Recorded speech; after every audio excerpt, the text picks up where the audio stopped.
Hey everyone, we have some fun new merch at the merch store. We'll let you know more at the end of the episode. Warp drives may or may not be possible, but if they are, then what if a distant alien civilization's warp fields could produce gravitational waves visible here on Earth? Well, according to a recent study, that may be the case.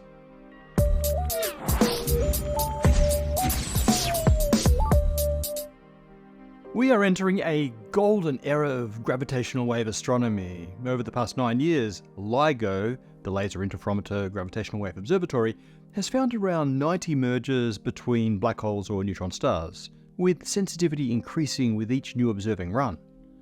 Using everything we've learned from LIGO, we're now planning the next generation of detectors like Cosmic Explorer, the Einstein Telescope, and the newly approved Laser Interferometer Space Antenna, LISA. We have a good idea of some of what these detectors will see, from spinning white dwarfs to merging supermassive black holes. But what will they find that we aren't expecting? Whenever we open a new window to the universe, we find unexpected phenomena. Maybe in one of these windows, there be aliens.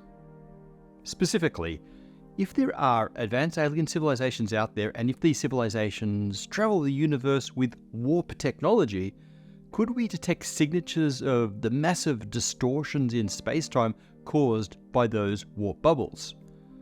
Well, we wouldn't be doing this episode if the answer wasn't at least a remote maybe. Specifically, a new study finds that the collapse of a warp bubble of moderate size within our galactic neighborhood should be visible as gravitational waves for future detectors. Let's pick this apart to see if and when we'll discover our first alien warp bubble. But first, a recap. Warp drives have long been a useful tool in science fiction to evade the pesky speed limit of the universe, light speed. But then, back in 1994, Mexican physicists Miguel Alcubierre found a solution for the superluminal warp field within the classical framework of general relativity. Obviously, we covered this in a previous video. The loophole that Alcubierre used is that while it's impossible to travel through space faster than light, there's no limit to the speed with which a patch of space can move relative to another patch. We know for sure that this superluminal relative motion of patches of space occurs. For example, two sufficiently distant regions of the universe are moving away from each other faster than light due to the expansion of the universe. And we can think of the space beneath the event horizon of the black hole as moving at superluminal speeds relative to the distant exterior. The Alcubierre warp field works by expanding space behind a patch of space and contracting it in front, which ends up pushing this bubble of space forward. And because general relativity allows it, there's no fundamental limit to the speed that bubble can reach. So now just put a spaceship in the bubble and you have a warp ship. So why don't we have our own warp drives yet? Well, because they may be impossible, and even if they're possible, they have some pretty insane requirements. The Alcubierre warp field is a valid solution to the Einstein equations. Those equations relate the geometry of space with the mass and energy that space contains. The geometry is captured by the metric on the left side of the Einstein equation. Almost any imaginable space-time geometry can be described by the metric, including the Alcubierre warp field. The equations of general relativity then tell you what distribution of mass and energy space needs to contain in order to be warped by your chosen metric. That's the stress-energy tensor on the right. But not every imaginable metric corresponds to a physically possible mass-energy distribution. The Alcubierre metric looks to be one such impossible configuration. For one thing, it violates something called the null energy condition. Put simply, to curve space as the warp metric demands, the corresponding stress-energy tensor demands a space containing an enormous amount of negative mass. Unfortunately, this so-called exotic matter is almost certainly not possible. Workarounds have been discussed, like using the Casimir effect. Eric Lentz even came up with a warp solution that may not require negative mass, although even this suffers from the other big problem of the Alcubierre field, the amount of energy required to move even a small vessel capable of carrying people is estimated to be the mass energy equivalent of anything between a large moon and an entire star. We have a video on some of those recent alternative proposals, but the new paper by Katie Clough, Tim Dietrich, and Sebastian Kahn goes back to the OG Alcubierre field. They make no claims about the physical or practical possibility of constructing this field in the first place. Instead, they ask what really happens to a warp bubble after the fact, assuming it somehow gets made. And of utmost importance, they ask, does a warp bubble produce gravitational waves that we could detect? So the Alcubierre metric describes a bubble of space that can travel faster than light. When in motion though, at a constant velocity, the warp bubble should not produce any gravitational waves. It should produce them when accelerating or slowing down, or perhaps when forming or switching off. In short, when the warp field is undergoing some evolution over time beyond constant motion. Unfortunately, the Alcubierre solution doesn't say anything about how the metric should evolve over time. And this is what the researchers explore in detail in their paper, the natural evolution of an Alcubierre bubble according to general relativity. This is no easy calculation. Understanding the time evolution of a metric and its corresponding mass energy distribution requires something called an equation of state. In the paper, the authors point out that there's no known equation of state that would sustain the required metric over time. That means it's not enough just to have this exotic matter, you also need a yet unknown behavior of that matter to lead to the also yet unknown equation of state to sustain the bubble. But let's assume some advanced civilization figures out how to make exotic matter and contain it so that it holds together for the journey across the galaxy. Again, at constant velocity, space-time would be perfectly flat far away, meaning you wouldn't have any observable gravitational waves. But we also know that the warp bubble does not hold its shape if the delicately engineered drive stops constraining exotic matter with the required equation of state. So what happens when the drive is switched off, or what happens when it fails? In the latter case, it's probably very bad for the aliens, but maybe good for us because it would produce observable gravitational waves. So how do we calculate what happens when you burst a warp bubble? Well, it's not easy. While Einstein's equations are very elegant, the calculations can become horrendously messy. After all, we're trying to evolve complex distributions of matter through 4D spacetime. For this reason, the researchers used numerical relativity simulations, which means calculating each time step based on the previous time step.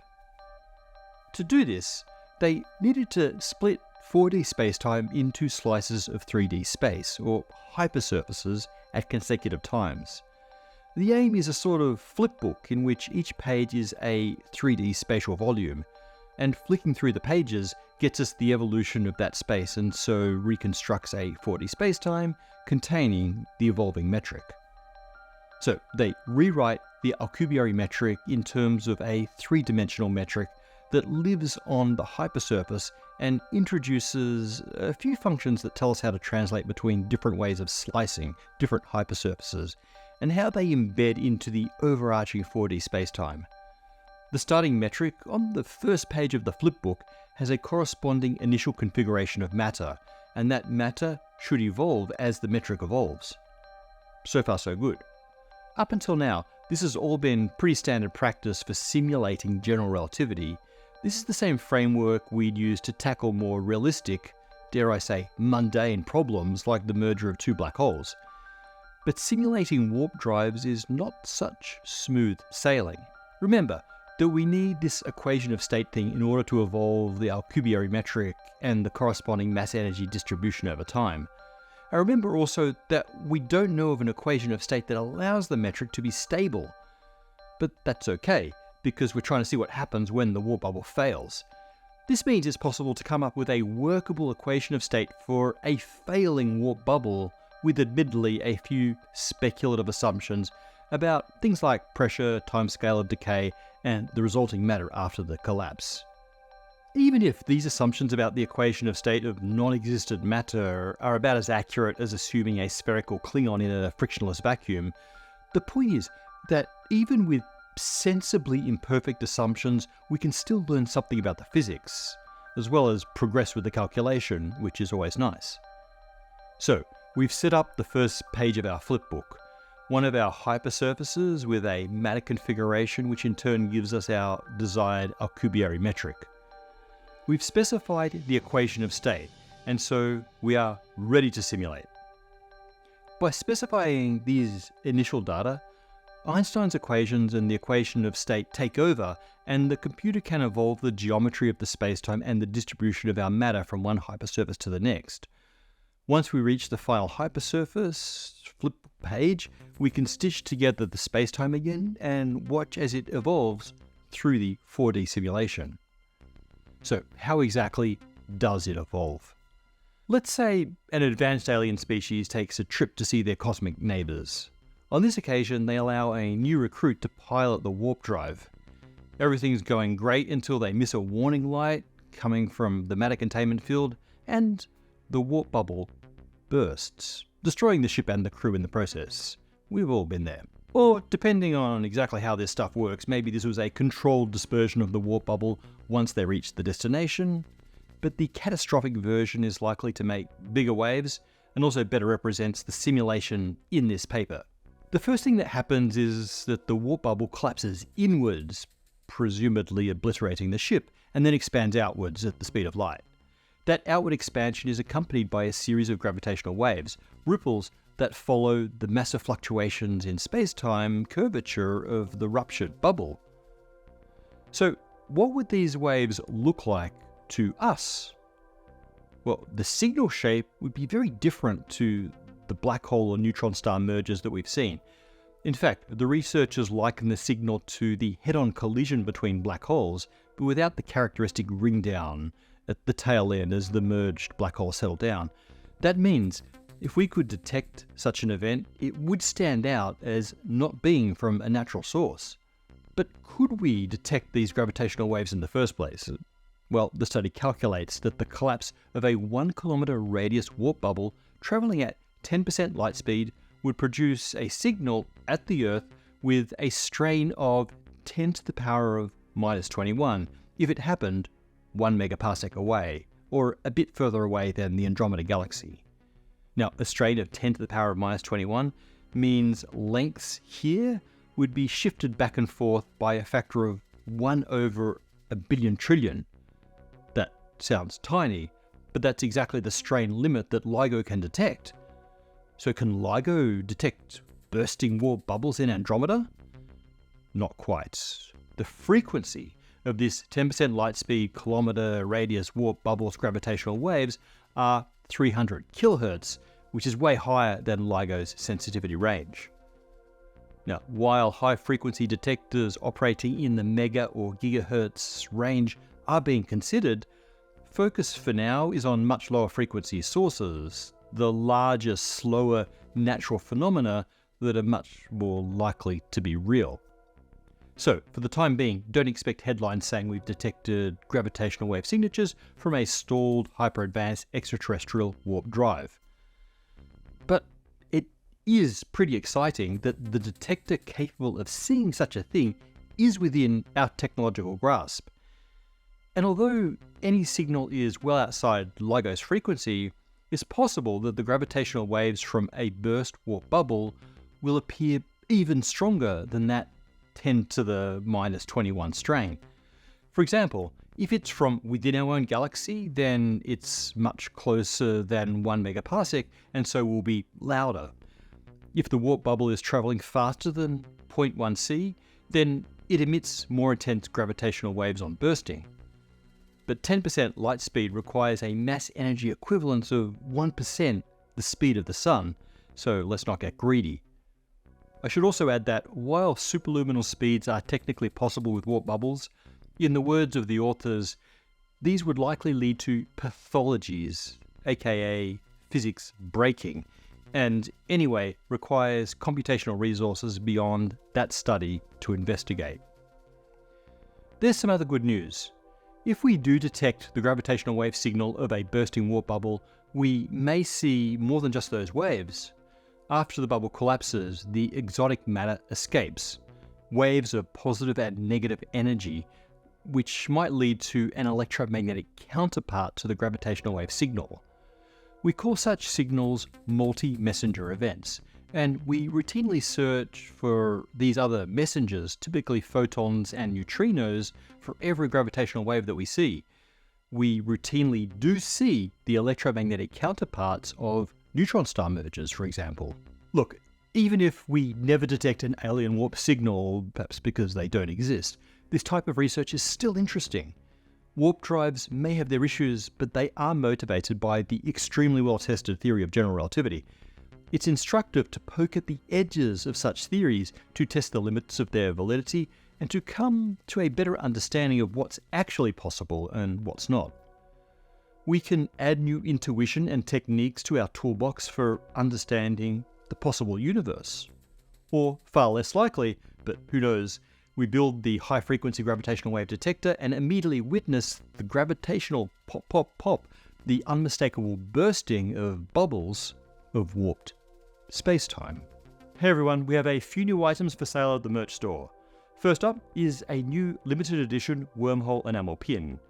If you'd like to show the world that you'd rather instantly be at some other patch of spacetime, then you should snap up this 1.5-inch enamel pin on a 2x3-inch hollow foil backing card. Next up is our quantum mechanics official observer design, which will let everyone know that you are in fact an official observer of quantum mechanics. The design will be featured on a t-shirt, a hoodie, as well as our very first 2.75-inch embroidered patch with Velcro backing. The t-shirt and hoodie will remain on the merch store, but the wormhole pin and embroidered patch will be a limited edition pre-sale that we will ship in the first week of September.